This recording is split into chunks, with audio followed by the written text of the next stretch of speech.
Trump's social media plans. That is our top story tonight. Former President Donald Trump's latest webpage from the desk of Donald J. Trump has been permanently shut down. Big tech giants, as you all know, have banned President Trump from their platforms. So what does this mean for the former president's future plans with social media? Joining me now to discuss is former Trump 2020 senior advisor Jason Miller. Jason, it is always great to see you. Before we get to the president's social media page, President Trump made many Republicans look silly, in my opinion, because he wasn't content simply to talk about conservatism. He wanted to deliver on conservatism. Now, these same ineffective luminaries are bashing those of us who back achievement as a cult for daring to compare Trump's successes to their failures. I don't know about you, I'm done with their intellectual dishonesty. Well, Chris, I absolutely loved the opening monologue there. That was fantastic. And I think you really hit the nail on the head when you talked about how President Trump actually delivered for the conservative movement. It was President Trump who went and remade the federal court system with conservatives, with folks who would actually follow the Constitution. It was President Trump who got 3 Supreme Court justices put on that court, which will shape decades of massive decision making in the United States. It was President Trump who finally reoriented our foreign policy, so we're taking care of Americans and not sending all of our money abroad and getting into endless wars. So you hit the nail on the head exactly. That this wasn't the Bush. I mean, even go back to even Reagan, who many of us in the conservative movement always revere as the Mount Rushmore of conservatives, so to speak. And President Trump actually delivered far more than anybody else did. But there's one other point that I think that's really critical here. You can see by the way that President Trump draws in these attacks on a daily basis, just the vitriol, the hatred from the crazy pink hat wearing folks who attack him every single day. They're scared that he's going to come back in 2024 and lead as a conservative once again. Yeah, and you know what? A lot of establishment Republicans are frightened as well because, again, as I pointed out, he just made them all look bad and pointed out just how ineffective they were. Okay, Jason, let's talk about the president's webpage. It's gone now. So what is behind taking down this blog? Well, Chris, initially what this was simply the page where we post press releases and different statements and things that President Trump puts up there. This was never a social media platform. This is, if you go to donaldjtrump.com, you can go to it right now. It's up. In fact, I believe we had 28 million visitors to the website just last month. And this is so crazy. We had more visitors to President Trump's post-presidential website last month than even we did in the final days of the 2020 campaign. That is the interest level that is in President Trump right now. So we simply took down one small subsite of it, essentially. But again, spoke with President Trump on the social media front today.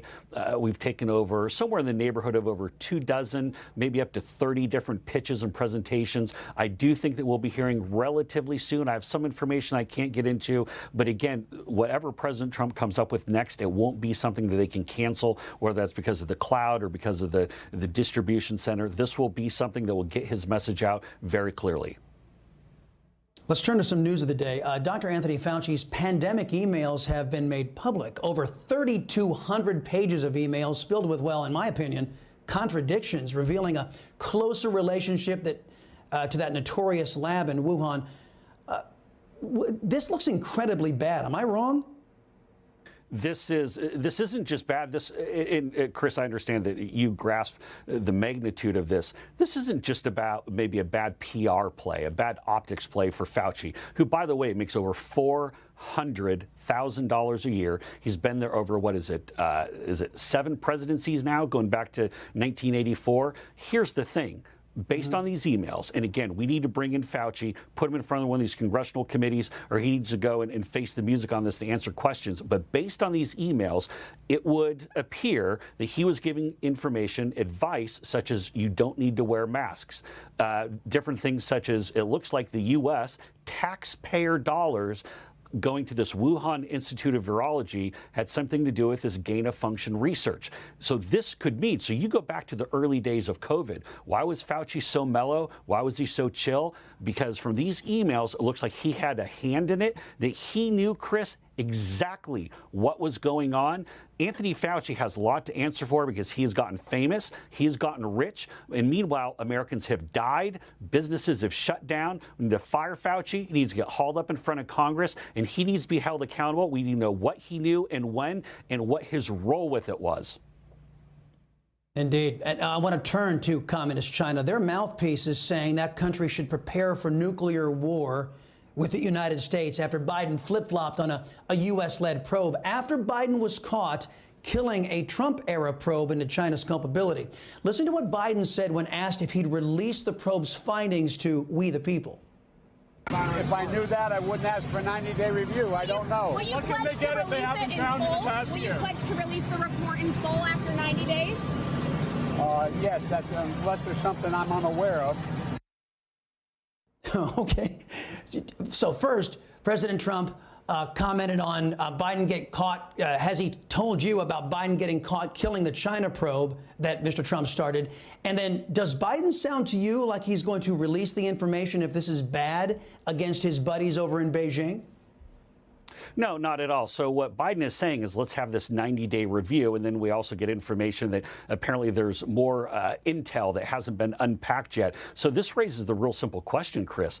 What has the Biden administration been doing over this last 4 or 5 months? Have they just been sitting on their hands, twiddling their thumbs? I mean, what have they been doing? Do they no longer trust the intel community? And also, we don't need a 90-day review. I mean, Joe Biden, you've said that you spent more time with Xi Jinping than any other American in the entire country. So why don't you just call your good friend and ask him? Oh, that's right. It's because your family has been on the take. We saw the Tony Bobolinsky emails. We saw the Tony Bobolinsky text messages. We know that where's Hunter and Frank and James and the rest of the family, 10% for the big guy. We know where the money trail goes, and we know why Joe Biden will not stand up and confront China. Man alive. I just hope that the intelligence agencies had not been given a directive to bury anything that implicates China. And again, Mr. Biden seemed there that he was going to keep it under wraps if it was negative toward China. Jason Miller, always a pleasure talking with you, sir. Come back soon. Hey, I'm Rob Finnerty. Thanks for watching. If you enjoyed this video, please join the conversation in the comments below. Don't forget to subscribe, too. Hit the bell icon to be alerted to breaking news. And remember, there's a whole lot more on Newsmax TV, America's fastest growing cable news network. Newsmax TV, where real news for real people.